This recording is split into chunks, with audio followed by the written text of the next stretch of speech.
बहुत पुरानी बात है। हिमालय की तलहटी में एक बहुत ही शांत और सुंदर आश्रम था। वहाँ एक परम ज्ञानी महात्मा रहते थे, जिन्हें लोग स्वामी स्वरूपानंद के नाम से जानते थे। स्वामी जी की ख्याति दूर दूर तक फैली थी। उनके पास न केवल सांसारिक समस्याओं के समाधान थे, बल्कि वे आत्मज्ञान के भी प्रदाता थे। उसी पास के गांव में मनोहर नाम का एक युवक रहता था। वह अपनी गरीबी से बहुत तंग आ चुका था और जल्दी अमीर बनना चाहता था। उसने सुना था कि स्वामी जी के पास कोई ऐसी चमत्कारी विद्या है जिससे वह जो चाहे वो पा सकता है।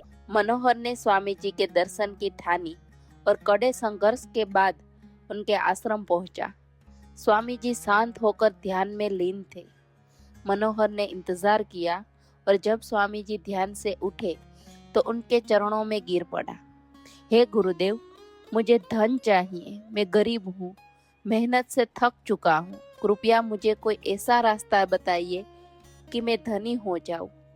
स्वामी जी ने मुस्कुराकर उसकी तरफ देखा और कहा, पुत्र, धन तो आ जा सकता है, लेकिन जो शांति और ज्ञान मेरे पास है वो अमर है। पर यदि तुम धन ही चाहते हो तो मैं तुम्हारी मदद कर सकता हूँ। स्वामी जी ने मनोहर को एक नक्शा दिया और कहा, इस नक्शे के अनुसार हिमालय के पीछे की घाटी में एक पुरानी गुफा है। वहाँ एक सोने का घड़ा है। तुम उसे ला सकते हो, लेकिन याद रखना मार्ग बहुत कठिन है। तुम्हें रास्ते में भूख, प्यास, डर और मोह माया से लड़ना होगा। अगर तुमने अपना संयम खोया तो तुम घड़े तक नहीं पहुंच पाओगे। मनोहर खुशी खुशी निकल पड़ा। चलते चलते मनोहर एक जादुई बगीचे में पहुंचा। वहां का फल बहुत मीठे थे और वहां से आगे बढ़ने का मन ही नहीं कर रहा था। मनोहर ने सोचा, थोड़ा आराम कर लेता हूँ। जैसे ही उसने फल खाया, उसे आलस आने लगा।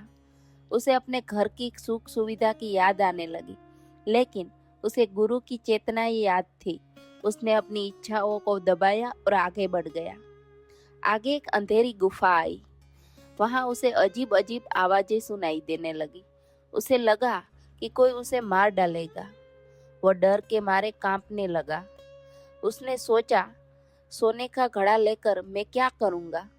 अगर जान ही नहीं रही। वो लौटने वाला था, लेकिन तभी उसे अपनी गरीबी और अपनी माँ का संघर्ष याद आया। उसने डर पर विजय पाई और गुफा पार कर ली। अंत में वह उसी स्थान पर पहुंचा जहां घड़ा था। वहां एक भूखा प्यासा वृद्ध व्यक्ति बैठा था। मनोहर के पास जो थोड़ा बहुत खाना था वह उस वृद्ध व्यक्ति ने मांग लिया। मनोहर ने सोचा, अगर मैं इसे अपना खाना दे दूंगा तो मैं आगे कैसे जाऊंगा? लेकिन फिर उसके मन में दया आई और उसने अपना सारा खाना उसे दे दिया। जैसे ही उसने खाना दिया, वह वृद्ध व्यक्ति स्वामी स्वरूपानंद के रूप में प्रकट हो गया। स्वामी जी ने कहा, मनोहर, तुम अपनी परीक्षा में सफल हुए।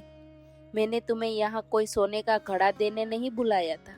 वो घड़ा केवल एक बहाना था, ताकि तुम अपने मन के विकारों, लालच, डर, आलस और स्वार्थ को जीत सको। मनोहर को अपनी गलती का एहसास हुआ। उसने जो कुछ रास्ते में सीखा, संयम, निर्भयता और सेवा, वही असली धन था। उसे समझ आ गया कि असली खुशी बाहरी धन में नहीं, बल्कि मन की शांति और निस्वार्थ कर्म में है। आध्यात्मिक यात्रा में बाहरी दुनिया की दौड़ से ज्यादा महत्वपूर्ण मन की शुद्धि है। जब हम अपने लालच और डर को जीत लेते हैं, तभी हमें जीवन के असली सोने के घड़े यानी आत्मज्ञान और शांति की प्राप्ति होती है।